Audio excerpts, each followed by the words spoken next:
Active থেকে passive করার খুব গুরুত্বপূর্ণ একটা রুলস। আজকে রুলসটা আমি যদি বলি, বাক্যটি ডোন্ট দ্বারা শুরু হলে যে বাক্যটা দেওয়া থাকবে, অ্যাক্টিভ বাক্যটা যদি ডোন্ট দ্বারা শুরু হয় তাহলে আমরা এই রুলসটা অনুসরণ করবো। দেখুন, ডোন্ট দ্বারা বাক্য শুরু হলেই আমরা প্যাসিভ করতে গেলে সর্বপ্রথম কোনো কিছু দেখার দরকার নাই, এ লেট নট বসিয়ে দিব। তারপর কি বাক্যে যে অবজেক্টটা থাকবে সেই অবজেক্টটা বসিয়ে দিব। তারপর কি বি বসাবো। তারপর মূল ভার্বটা যে দেওয়া থাকবে সেই মূল ভার্বটার ভি3 বসিয়ে দিব, পার্টিসিপাল ফর্ম বসিয়ে দিব। তাহলেই অ্যাক্টিভ থেকে বেসিক খুব সহজেই করা হয়ে যাবে।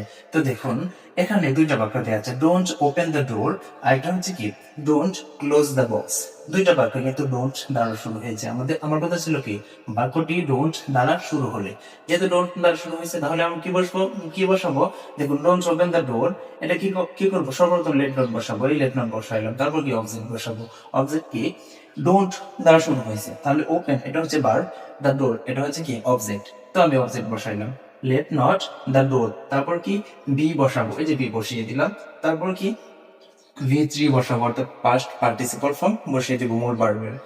মূল ভার্ব কি ওপেন, এই ওপেন শব্দটা কি মূল ভার্ব, তো এই ভার্বটার পাস্ট পার্টিসিপল ফর্মটা যদি বসাই তাহলে কি ওপেন্ড। তাহলে কি ডোন্ট ওপেন দ্য ডোর, এটার বেসিক ফর্ম হচ্ছে কি late not the door be opened, basic হয়ে গেছে খুব সহজেই।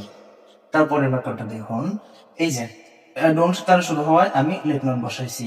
তারপর কি অবজেক্ট, অবজেক্ট কি ক্লোজ তো হচ্ছে ভার্ব, তাহলে দ্য বক্স এটা হচ্ছে কি অবজেক্ট, তো অবজেক্টটা বসিয়ে দিলাম।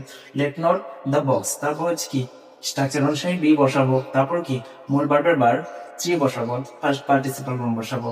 ক্লোজ এটা হচ্ছে মূল ভার্ব, তাহলে এটা ফার্স্ট পার্টিসিপাল ফর্ম হচ্ছে ক্লোজড। তাহলে ডোন্ট ক্লোজ দ্য বক্স, এটা ফার্স্ট পার্টিসিপাল ফর্ম, এইটার প্যাসিভ ভার্বস হচ্ছে কি late not the box B closed.